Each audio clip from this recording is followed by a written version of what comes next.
Hey everyone, Glenn Sanford here, founder of eXp Realty, and I'm here with my good friend Randy Dyck.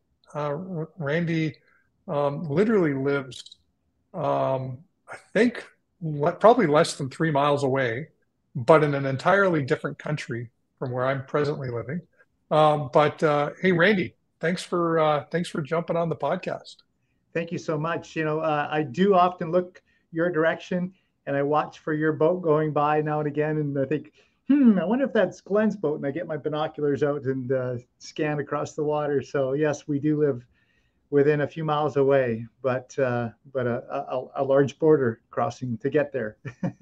Yep, yep. So you ran, I think, the number one real estate team for Remax in the Lower Mainland, if I'm not mistaken. Was that correct when you came over?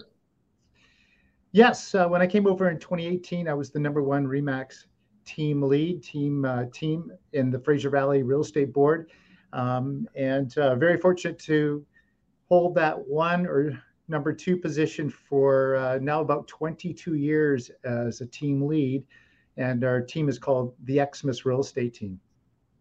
So how'd you name the team? Like I'm curious about the name eXimus. Yeah, it's sometimes I get asked, is that Christmas? Is it Maximus? And eXimus came out of a good friend of mine that is a marketing genius, or still is a marketing genius, by the way. But he came up with this name called eXimus, which the Latin root of eXimus means uncommon, exceptional, extraordinary, and superb. And then we just shortened it. We took an I out of it to call it eXimus. So that's where the name came from, eXimus. Okay, awesome. And so how is that brand sort of played out in your business as you built it out? Good question. Prior to eXimus, I was the Remax Randy Dyck team, and so I got thinking that I really needed to have a team name because when you're as a team lead, your agents sometimes feel like they're actually maybe Randy's little peon or whatever it may be, even though that wasn't the case. But by giving my team a name of value, they could be an eXimus agent versus Randy's agent that works for him. And so let's face it, we all have some ego in us, and it just it made agents feel a lot better about being on the eXimus real estate team rather than just being on Randy's team. And it's played out very well as far as in the marketplace as well, because we can market in a larger geographical area as well. Because a lot of people associated Randy with just being in Abbotsford, for instance, and now we can be, the eXimus real estate team in many different markets. In fact, even expansion markets, and it's gone on to kind of have a bigger, I guess, platform than it was just being actually Randy. And so people actually see me as a brokerage. They see eXimus as a brokerage because of the branding, and it's not just specifically named after me, the agent. Okay, awesome. Now, so you've been in the business now, I think, well, maybe I shouldn't say, but I'm seeing 32 years on my little sheet here. Yes, it's 32 years. It's gone by in a hurry, but it is 32 years. Yes. So how has the business changed in 32 years? Oh my goodness, it's changed significantly from how some of the lead flow happens. I think the thing that I've noticed probably the most in my marketplace is actually the production of agents. There's more agents, of course, but the production per agent seems to be diminishing. And I think that's a combination of the amount of work that's required on our part. Even though we've technology has made many things easier, regulations have made it more challenging to do more business. And I think the commissions have grown so much that a lot of agents maybe feel that they don't need to make as many deals to support their lifestyle. But it was common that agents would sell 25, 35, 50 homes, and I just don't see much of that anymore. It's a rare agent that's selling 50 plus homes these days in my marketplace.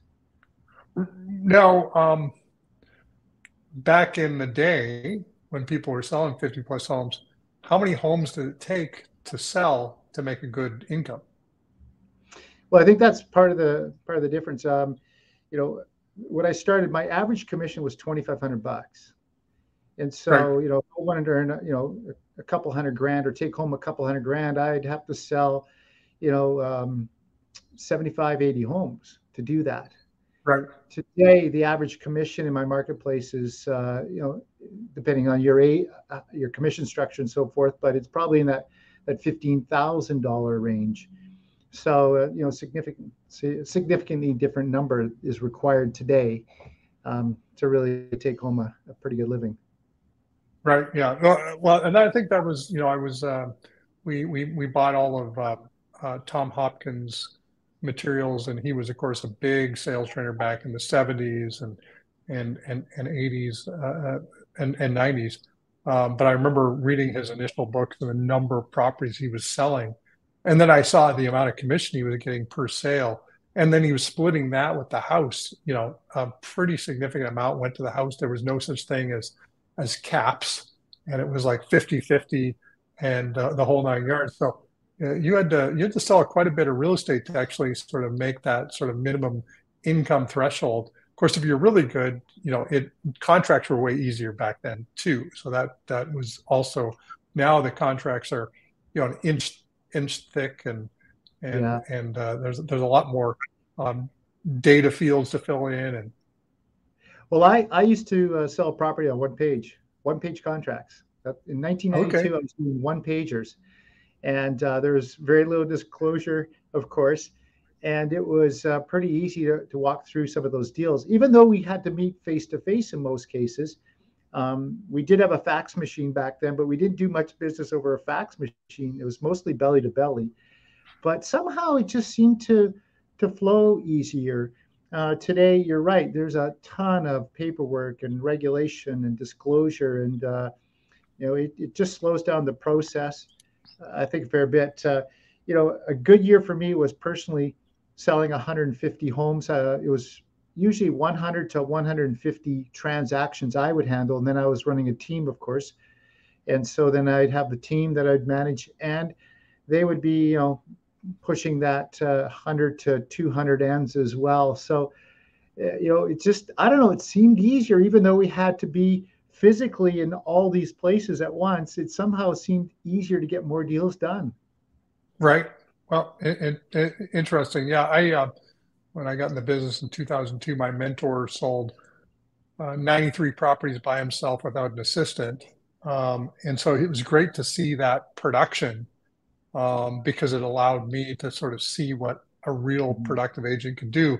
Whereas, 90% of the office sold maybe 4 or 5 properties a year or something like that. So there is a big disparity between sort of the top producers and I think the average producers. But if you're a top producer, you can still sell 100 homes a year. Absolutely. Absolutely. I was doing that, when I joined DXP, I was in that 100 plus range every year. And then, of course, things have changed a little bit for me because I've just realized there's so much more to what my license can give me and what EXP can give me. So I've tuned that down a fair bit. And today, my production is probably going to be 10 or 12 sales this year versus 100 to 150 sales. Okay, awesome. Well, so you were with Remax, obviously a great brand in Canada. I think has the largest agent count in Canada. And what was it that you got interested in EXP? Obviously, you built a very successful business. Hmm. Well, I started in 1992 as a solo agent, became Rookie of the Year at that company, then went on to be their top agent in year two. My first full year, I was the number one agent in that office. And of course, I thought it was a really big fish, but it was a big fish in a small pond. It was an independent company, and we had about 32 agents. And so that's all I knew. And so I went on to, continue to be that big fish in that little pond. And then the owner came to me and said, "Hey, I'd like you to be part of ownership, and I'm going to sell it to somebody. You should be part of it since you're the biggest producer here." So I bought into the ownership, not knowing, not knowing what, what owning a brokerage was like. And about 10 months in, 12 months in, I thought, what did I just do? Um, Partnership wasn't very good. And I was working my tail off to keep the lights on in that place for all the lazy agents. And I thought, this is not going to work out too well. And so I and another one of the partners said, "Hey, we should maybe walk this thing down to the Remax office." And so in the fall of 1999, spring of 2000, we took our office over and we joined Remax at the time. And so I was grinding away there for about 17 years, and then I realized that I wasn't such a big fish because I was now in a pool that was a lot larger and very productive agents, and I was seeing agents selling 400, 500, 600 homes. Oh, this is what it's like to be a big fish. And so then I just started doing R&D, which is rip off and duplicate, as we always share.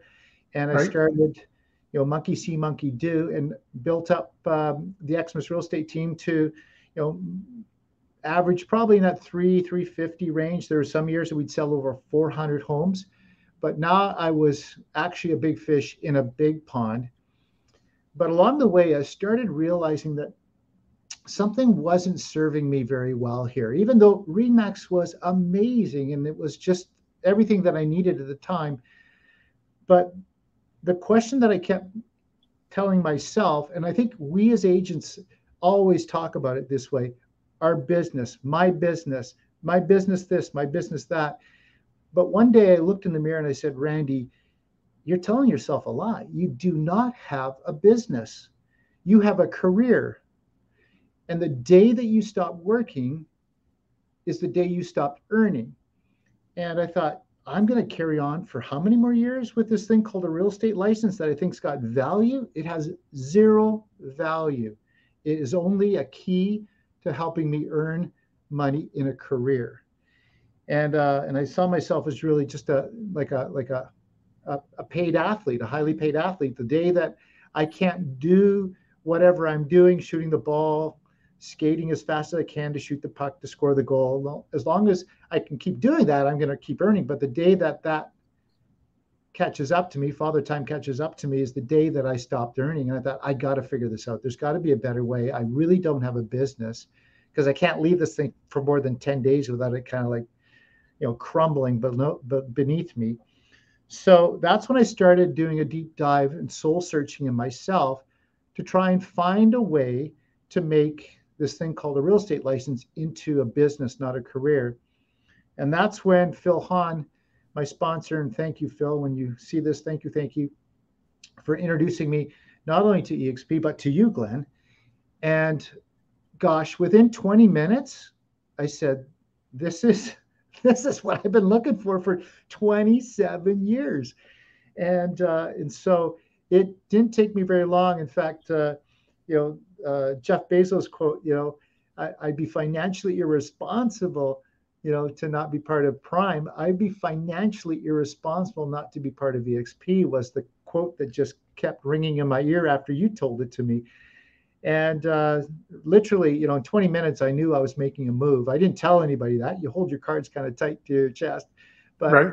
I saw it within 20 minutes. And here I am. I now have financial security. I do have a business now.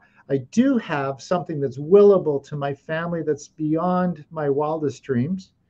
And I really believe that my great great grandchildren will know my name because of what EXP is giving me. Well, hopefully you're around long enough to meet them, and then that would be better.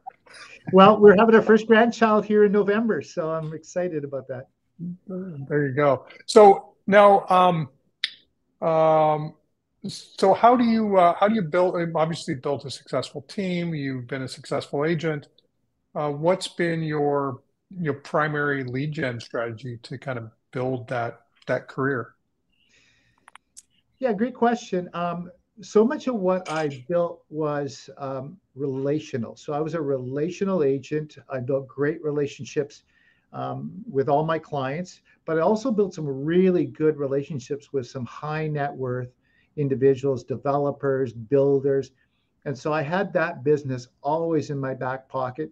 And then I moved on to building relationships within organizations or clubs that had a lot of credibility in the real estate space as well. So they were a huge source of referral business to me. One that I love to share is the Real Estate Investment Network of Canada, which is a club for real estate investors across the country. They have, a couple thousand members, and I found my way into that network or that club, and made myself available to bring value to them. And so then I was being supported by them to be on stage and share what I saw in the marketplace, what I thought were good investments. And so that is how I built a lot of my business. I didn't do it the way that some of the others do with online lead gen. I was doing it through relationship selling.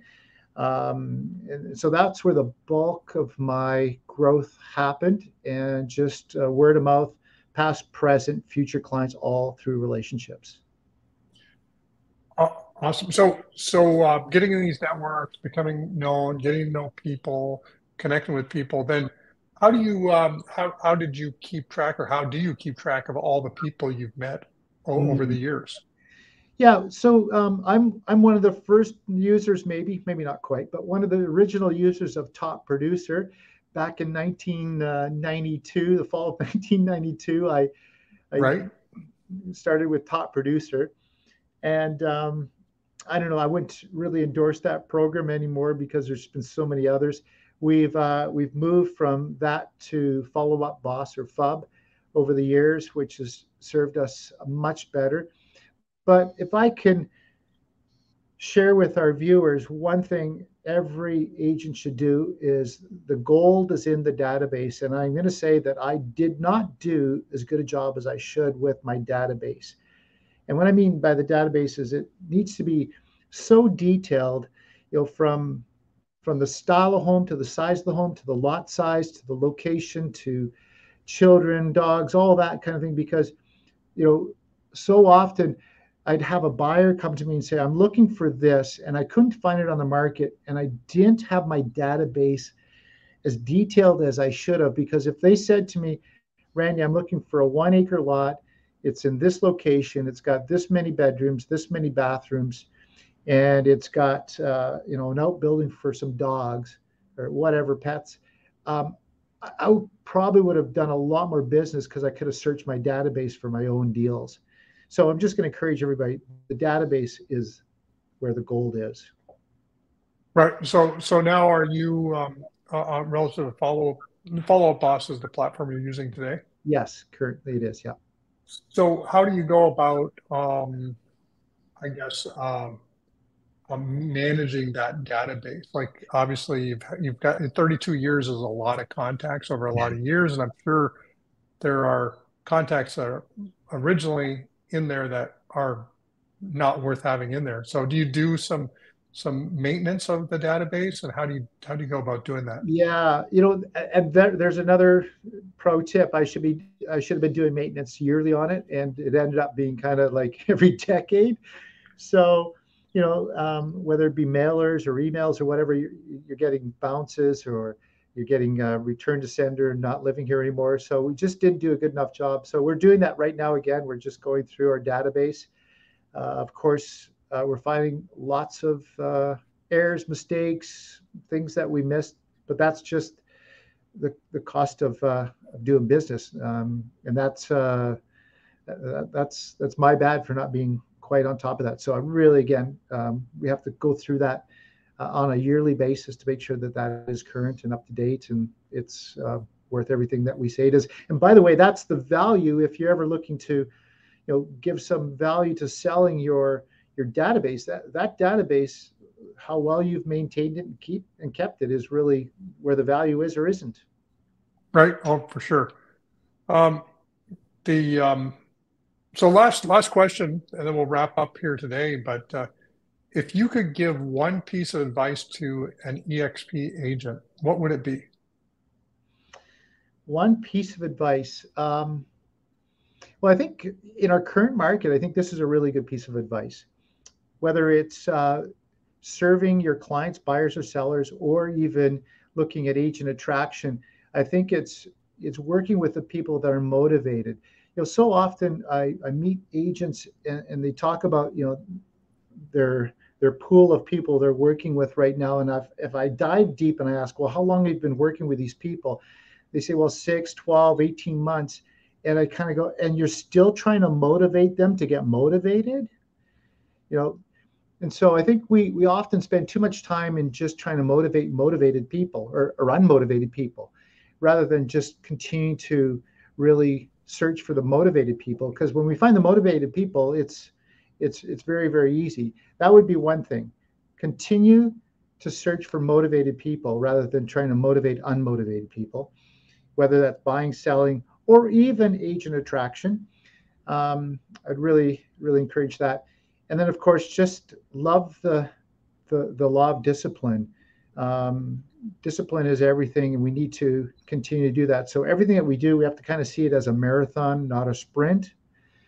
And when we think sprint, we often run out of breath, or we change our mind, or a squirrel moment comes along and we change course, when really everything in life is really a marathon, and it's got discipline as the undertone. Awesome. Well, great stuff, Randy. Thank you so much for jumping on. By the way, I was taking a look. I hadn't looked recently, but your website, randydyck.com, it's a pretty creative website. You're building out your brand. You talk about a lot of the things that you're doing, in addition to what you do on the real estate, running a team side. But you've got you're doing investing, commercial real estate. You've got a blog. You're running your own podcast. So you got a lot of stuff going on. Yeah. I have to thank you, Glenn. I have to thank you and EXP for really expanding my mind to what I'm really here for. I believe I'm called to do things different. Awesome. And yeah, so whether it be a podcast, my podcast is Return on Life, which you've given me, the Return on Life. So rather than chasing the ROI, it's about the return on life. So podcast, Realtor Collective is another thing that you've been part of, just bringing agents together and collaborating. So lots of cool stuff. Good stuff. Okay. Well, check out randydyck.com if you want to get more information on stuff that Randy's up to. Thanks again, Randy, for being on the podcast. And thanks everyone for listening. It's been another great conversation. So thanks again. Thank you, Glenn.